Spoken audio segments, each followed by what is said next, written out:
Hello, I'm Dr. Katherine Horton.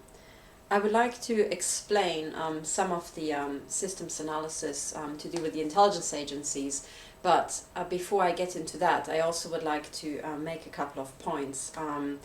And these points are essentially about how to clear your head and how to regain sovereignty over your own head, which for a lot of the victims, but also people in the general population, is hugely important.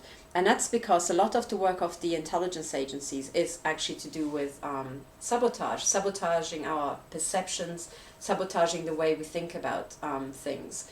Now, if you become a victim of the intelligence agencies, one of the things that will happen to you is surveillance. And the surveillance conducted these days, it's done with sprawling national surveillance networks, and the people who are in them are not exactly skilled. And it seems to be the case that there's two ways to do it, really. Covert surveillance, where you don't notice it, so it doesn't bother you, and that's that. But there's also this new drive towards overt surveillance, and that has got different reasons of why they do it, and partially, as I learned from some whistleblowers, they want to map your, the brain signals when you notice the stalking and you get disconcerted by it, and so on and so on. But also it's because if you do overt surveillance, you don't need to employ skilled people. You can essentially employ any Tom, Dick and Harry off the street and just, have them follow you around in the most demonstrative, rubbish way that you can think of. And that works. Now, for the people who undergo through that, this is hugely disruptive. And what it essentially does, and this is also what it's meant to do, is give you little how to put it, triggers where you get stressed again. So it's highly unpleasant being followed around, being ganged up upon. That is it triggers primordial fear, being excluded from a group. And when you're a victim of the intelligence agencies, this sort of gang stalking will happen to you non-stop, if you're unlucky. The question is how to deal with the gang stalking. And actually, what you have to do to deal with it is to deprogram from the mind. This is like a different form of mind control. It's an old-fashioned form of mind control or brain interference. Because what they're doing is they're interfering with your brain, with your thoughts all the time. Instead of you going about your business, thinking about, what you would like to do that day or thinking creative thoughts, they bring these actors in who then prod you with street theater or by getting in your way or just flashing their car lights at you and many other things. And this disrupts your thought processes. So it's a very old, low-tech form of mind control, if you like, because they force you to think about, oh, I'm being still stalked. Oh my God, this is so upsetting. Oh, I hate it so much. And you're in this endless race. And that's a classical intelligence agency trick, essentially, by forcing things that they want onto you. And now the question is how to fight that. And it's essentially what you have to do is deprogram from what they are trying to do. They want you to end up stressed and thinking the same thoughts again, like, oh my God, I'm being stalked, and I hate it, what to do about it, I can't do anything about it, I'm so helpless, I'm so trapped, and so on. This sort of endless loop that you might have in your head. Now, the way to utterly deprogram from that, and this is very important for what I want to show people, is essentially how to deprogram from brainwash, because this is brainwash, okay? So there are very, very few cases where people actually get hurt in these sort of, street theater things. I mean, yes, they do sometimes nasty stuff and sometimes they try to cause accidents. But even if they do that, 99.9% of all the gang stalking that you will see is totally non-violent and it's just harassment and, just not very disruptive. So what to do is essentially to do system judo. And that's why I put it into these systems analyses talks here, because what they're trying to do is control your mind and your thoughts and steer them towards really negative, helpless thoughts. You're meant to think about just how helpless you are and how nasty they are to you, and it's essentially learned helplessness that they want to achieve. Now, the way to turn the system around is to use whatever they are doing to you with the frequency that they are doing it, and not let them do what they want to do to you, but do something else with it that attacks them in turn. So one way to deprogram is essentially, first of all, it's your mindset, because number one that's affected is what do you think about first when you see gang stalking, when you see your stalkers. instead of thinking something weak, like, oh my God, they're doing this to me again, and oh God, I hate it so much, you have to do something empowering, something active. And by now, I train myself to think, because this stalking goes on 24/7, every single time I leave the house, they're in my face, you know. And now what I do is that, actually, out of all the things that I've experienced, because I'm also being shot at with microwave weapons, actually, I can assure you, the gang stalking is nothing. So if all you have is gang stalking, you're in a fantastic position, because you're not being hurt, and you are actually hugely, how to put it, you could be hugely useful for this entire endeavour to have this crime shut down. And you can become useful, and you can help yourself by taking their triggers, not to do what they want you to do, which is essentially build up learned helplessness and keep thinking about how helpless you are and how you just hate this, but just turn it around. And number one, instead of seeing them and think, oh my God, they're gang stalkers, reprogram and think something else. For example, I always think these days, oh, this is care in the community. Like, you know, care in the community in the UK is when disabled people, or people who can't care for themselves, or who've got mental disorders, are not cared in an institution, but are cared for in the community. You know, so care in the community is actually a really good thing. And I don't want to devalue disabled people, or, you know, rubbish care in the community. No, not at all. But in a sense, this is care in the community, what's being done, because these gang stalkers do utter rubbish, right? But they get paid for it. By getting paid, it's essentially the system admitting that these people are, otherwise they can't go out and get themselves real jobs, so they are being paid by the system and cared for in the community to do gang stalking, just to keep them entertained. So what you have to think, if you start thinking every single time you see a gang stalk, you think, oh my God, care in the community, poor guys, you know. I mean, disabled people go out and have jobs and, you know, have a fulfilled life, but these people are literally on state benefits without doing anything productive, right? They are just being cared for. And then instead of feeling just really aggressive, you just think, oh my God, what a bunch of poor saps, you know. This is really appalling. So think care in the community, and it will be very close to, you know, the truth, actually, what's happening here. So that's number one, of how you first react. And then of course, we don't just want to go on forever and have these stupid gang stalkers just swamp our, you know, our cities, because this is not how it used to be, not even 10 years ago. I mean, gang stalking was a problem for decades and has never been cleared out, but it certainly has become much more worse over the last 10 years. So now what we're going to do, since thousands of us, if not millions of us, are aware of this problem, we're going to fight it, okay? But we have to do system judo. In a sense, we have to use the inertia of the system, or, you know, the fact that the system has run out of control and is just rolling. We have to use the energy it has and convert it into something that makes it stop. So how to do that with gang stalking? Simple. Every single time you see a gang stalker that really gets to you, you don't get angry. Instead, you think, oh, care in the community, forget him, forget her. Yeah, they're a bunch of, you know, sad people. I mean, just look at them. Most of them just look wasted. I mean, certainly the ones who are, you know, stalking me. I also see a lot of young people where I just think, you just should be at university, you know, doing something sensible with your life. Instead, you're out in the street, like, stalking me. Great. That's just how degenerate the intelligence agencies are. Okay. Number one, you've neutralized this sort of helplessness, and you actually get back to reality, which is that you're empowered, you've got a real life, you're doing sensible stuff, and they're just some, you know, I don't know, some scum that just got picked up by the intelligence agencies to do bullshit. So this is, again, back to reality, right? You don't let them invert it. I told you what a system inversion is, right? A while back. Watch the video about system inversions. That's what it is, putting stupid people above you and frustrating you and pushing you down. Well, that's what these intelligence agencies are doing. Don't let them. Get back to reality. You're above them. Okay, point number one. Point number two is become active. So now you're in your empowered, you know, situation. You're above the gang stalkers. So neutralize the emotional effect and now get active. And what you can do is every single time, you know, have your mobile phone on you, be on Twitter, every single time you see a gang stalker, just go, oh, it's like a post-it note, like a yellow post-it note. Oh, thank you for reminding me. I forgot. I need to tweet what's happening to another 10 bunch of people who I haven't tweeted this to. And literally just do that. So you think, oh, there's again a gang stalker. Oh, hang on. I'm just going to stop in the street. Can I think of, you know, anybody outside the victim community to whom I can tweet that this is happening? Have like a link that you send people to, which gives a really good introduction about what is happening to the victims of the intelligence agencies, about gang stalking, electromagnetic harassment, and send the link and say something like, oh, did you know this is really happening?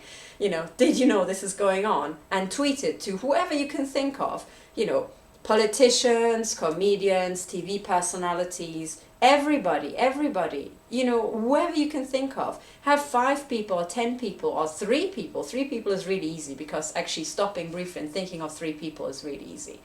And have it as a kind of game that every single time they get really on your nerves, you think, oh, yeah, I forgot. Yeah, okay, hang on. Just a second, I'm just gonna tweet this, and tweet the link, or post it or email it. The important thing is you spread the news that this is going on to everybody. And stop being embarrassed. If you're embarrassed, then don't say, this is happening to me. It's just as effective if you send them, a video that another victim has made, which you think is really good and gives a really good introduction. And by this, every single time they really get to you, instead of being pushed down, you get above them, and you use that, essentially the system generating these reminders for you, to then translate it into something that's fighting the system that has gone out of control. Do you see? That's what I call system judo. Using the inertia of this out of control system that's just rolling towards us. Don't let it squash you. Use the energy it has and convert it into something else. Okay? So, look at it, it's wonderful. There are all these, can the community gang stalkers everywhere to remind us that, oh God, yes, of course. If you go to the shops, if you go anywhere, if you're taking your kid to the playground, whilst your kid is playing around, you've got all these stalkers around you. Brilliant! Because you shouldn't be just standing there gawping at your kid. You can do and enjoy your child playing around, but, whilst you're staring, holes into the air, you might as well be on Twitter, tweeting what's going on in the world, because there's some real problems we have to solve. And why don't we all use our downtime to actually, tackle these things? So you can, tweet this stuff to politicians, even to police officers. Entire police departments are on Twitter now. Tweet it to them. Just let them feel how topical it is, actually. And this is how you use whatever the system does to you and convert it. So this is how to deal with gang stalking.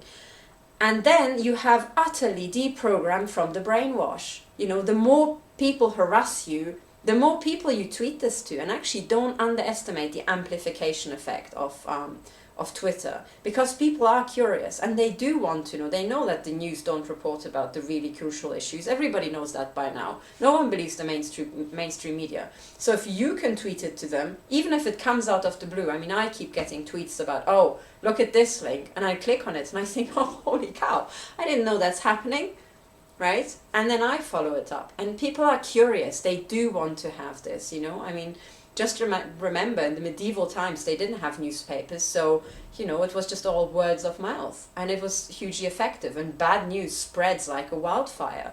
So it's pretty bad news that this gang stalking COINTELPRO is happening everywhere in our beautiful European cities, and we're essentially being degraded by our own intelligence agencies. That's a pretty big piece of bad news that people should be interested in, and they will be interested in it. So just have the courage to tweet. So this is how to deprogram from the brainwash when it's to do with gang stalking. But then there's also much more insidious brainwash that's happening everywhere that also prevents other people from even listening to you. Okay? And I would like to get into that. So what that has got to do with is essentially a decades-long psyop about modifying our language. George Orwell already foresaw that and called it doublespeak. So something that's really good, you present as something really negative, and something that's absolutely appalling, you present as something really good. This kind of like reverse. So what typically happens with victims of the intelligence agencies that, oh, we're just pushed down, we're all mad, we're just imagining it, we're just a bunch of kooks, And then meanwhile, they've got their totally lying fakes, who they place there as TV presenters or journalists, and they are just adored and get prizes that they themselves have devised and funded, and they say, oh my God, these people are so amazing. And meanwhile, they're crooks. So how do you deprogram from this? First of all, if it's something really, really glossy, then probably somebody wants it to look really glossy, and it doesn't look that glossy by itself. Adverts are typically that, they're pouring millions into it to make it look amazing, And maybe it's not really that good for you after all. You have to use your own, judgment to find out if this is really something good or not. So do the same thing with people. If someone puts out a YouTube video themselves, look at me, I'm just doing this really low tech. Look into it and find out if there's something inside the video that is actually really valuable. Don't just look for the gloss and, oh, does she have perfect makeup? Because I certainly don't. I'm an abuse victim. So I barely make it to these videos, most of the time. You can see injuries in my face if you look carefully, from where microwave beams have damaged my skin and so on. Horrific. But it doesn't matter. I'll try to give you something really positive. So look past the general amateurishness and look into actual content and what do you find valuable. So, but now, actual specific steps to deprogram from this decades-long psyop affecting our language and our perception. And the best way that they manage to find to do that is with words and the connotations that words have. Because when you hear a word, you immediately have, associations. So for example, if you, instead of calling it a skip, right, you call it like a rubbish skip or dump, instead of calling it a dump, you call it a recycling park. Hey, that's really positive, isn't it? Because it's not about stinking, a stinking site where you just dump stuff that you don't want. It's about recycling, that's really good. And a park, that sounds like fresh air and, all that. So, a dump versus a recycling park is a classical example. Here, you can argue that's a good thing because we shouldn't really look down on, dump sites, or because they are essentially recycling parks, and we should just care a lot about them. And why do they have to stink like that? They don't. They can, also have trees and hedges around. So that's a good sort of, prompting us to think about it in a different way. But I'm now going to give you a couple of examples where this is actually done. It's essentially weaponized semantics, I call it, So, what is weaponized semantics? I'm going to give you a list of words that have been redefined to change our perceptions, to essentially cloud our mind. It's essentially brainwash. And number one is gang-stalking. Already gang-stalking, that sounds pretty bad, right? Gang-stalking. And we have gang-stalking in all, European countries now, and Western countries, and I think also abroad, outside Western countries. But what it actually is a state-organized psychological terror campaign. Yeah? It's a domestic terror campaign, a psychological terror campaign. Now, terror campaign and gang-stalking, an actual terror campaign sounds much, much worse, doesn't it? And that's exactly what it is. Gang stalking is like, oh, it doesn't really imply who is stalking you. It's just a gang. Gang is more like organized crime gangs, like youth gangs in the street. It doesn't really give any hints that actually this is done with big money, with state organized, networks. So gang stalking is one of these key things. It is actually a state organized psychological terror campaign, a domestic terror campaign. That's actually what it is. Now, the other thing is, when you are a victim of the intelligence agencies, you will experience a lot of hacking and stuff like that, and it will damage your computers. And sometimes I've heard it referred to as digital interference. That sounds really nice. It's not that great, but digital, interference sounds like briefly someone interferes and then lets you be. But what it actually is criminal damage to property.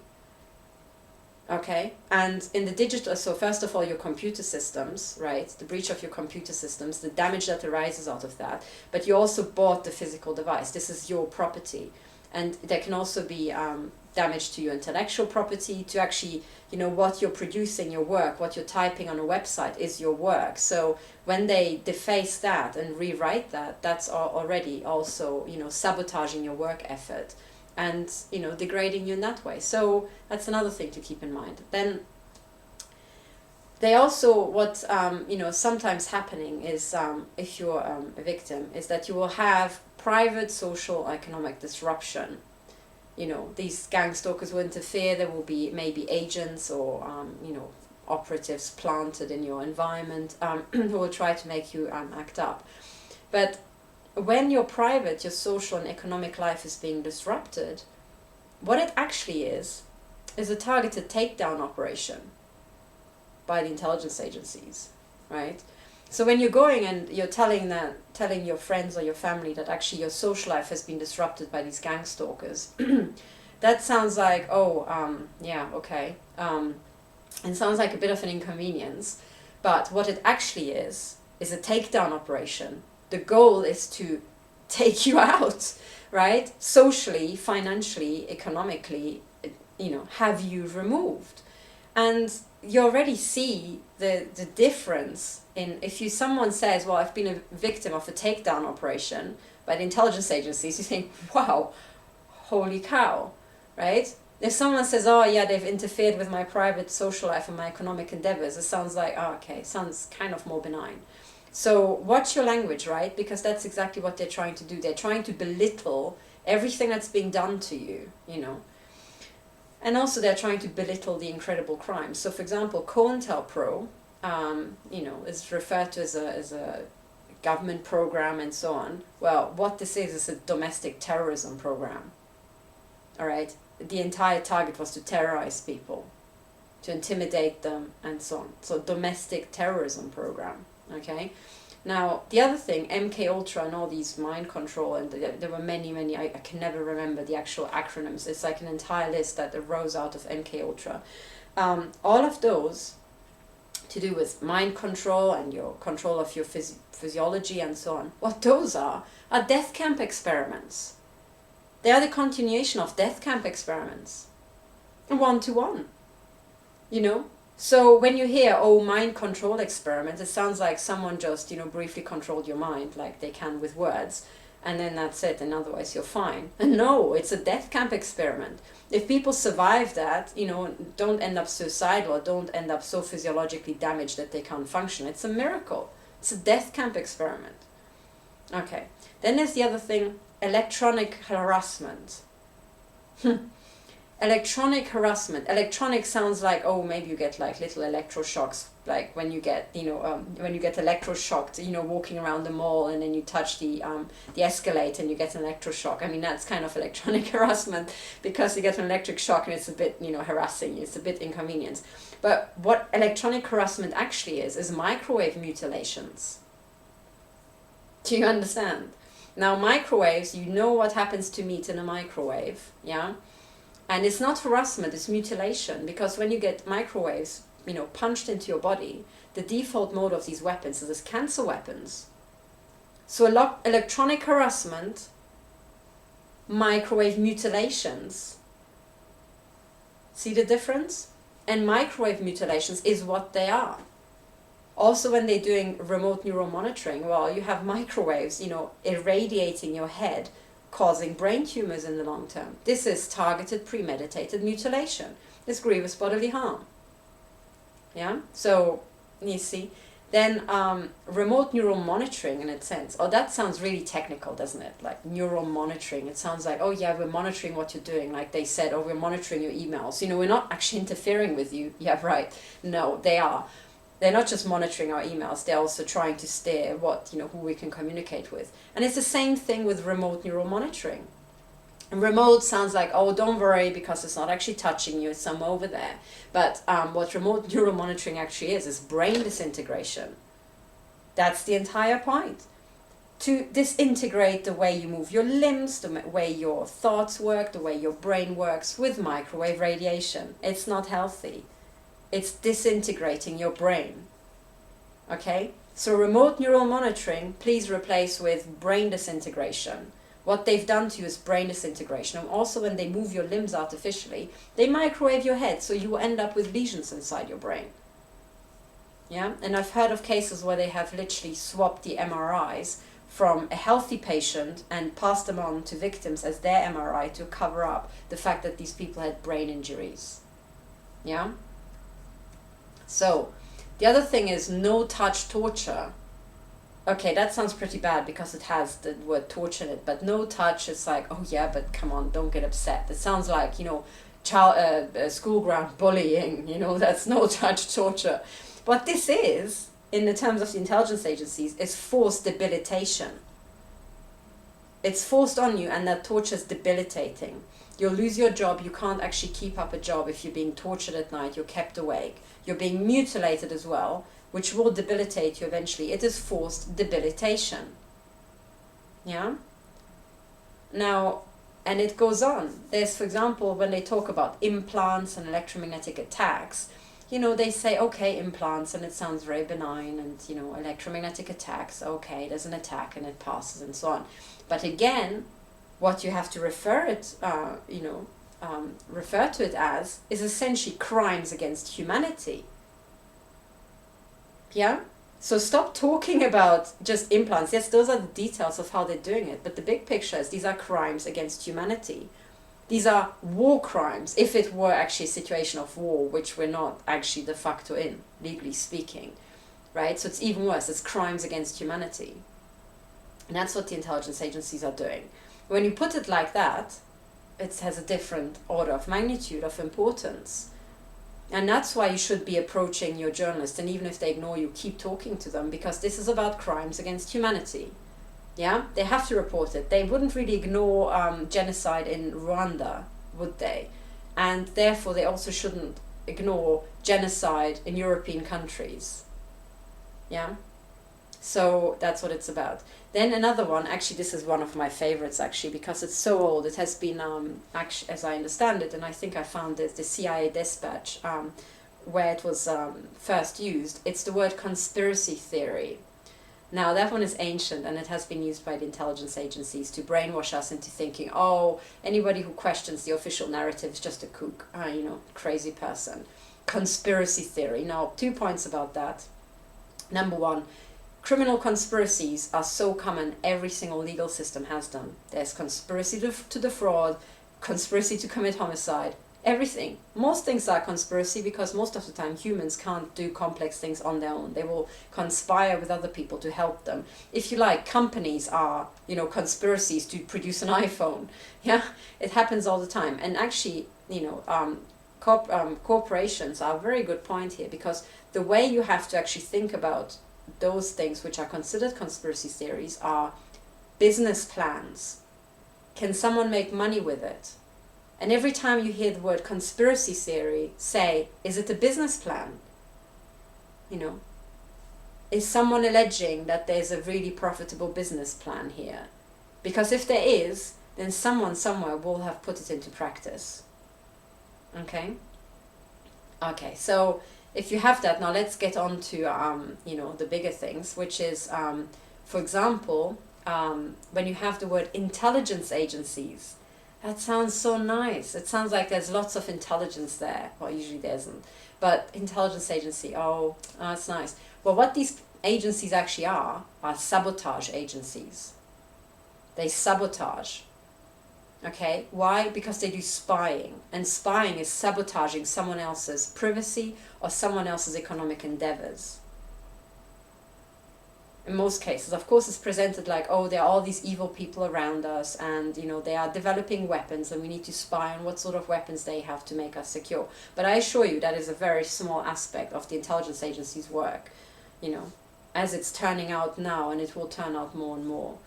A lot of the time, all they do is sabotage. They sabotage democracies, they sabotage individuals, they sabotage companies, sometimes in other countries, sometimes in their own countries. So instead of intelligence agencies, say sabotage agencies, because they sabotage. And then the other one is secret services. Well, if it's secret, then typically it's because it's criminal. If it's not criminal, then it doesn't have to be secret, really, if you think about it. There's actually also these arguments that, oh yeah, but certain things have to be secret so that, you know, we can protect the interests of a nation. Well, actually, if you think about it, then if a project is secret, then only few people have got access, and only few people know about the problems that this supposedly beneficial secret program is trying to solve. If you make it just public, even if it's a national problem, and you make it public, you say, oh, you know, all our whatever has been now sabotaged, and let's say some crucial infrastructure, you know, our airplanes have some sort of technical fault, a computer bug, which has been, you know, placed by a foreign power. Could be. If you make it public, then you have literally your every single computer programmer in your country potentially working on it. Make it public, say, I want the answer, you know, I want to know what to do about it, and you will get it before closing time. right? Because you literally you are crowd sourcing the knowledge from the entirety of your population. And once you have the answer, you can check, is it making it better? And then you can solve problems. So even for problems of national security, keeping things secret is a bad idea. If you want to solve a problem of national security really fast, you tap into the entirety of the knowledge base of your population and maybe other populations who are, looking at you in a positive way. So keeping things secret is a bad idea, even for national security. The way to, if you really want to do something criminal, however, secrecy is crucial. Okay, so when you have secret services, think about criminal services. Okay, and even if you have just a beneficial organization that's just secret, you can also use systems analysis, and I've tried to put this in my videos about capture and about psychopathology.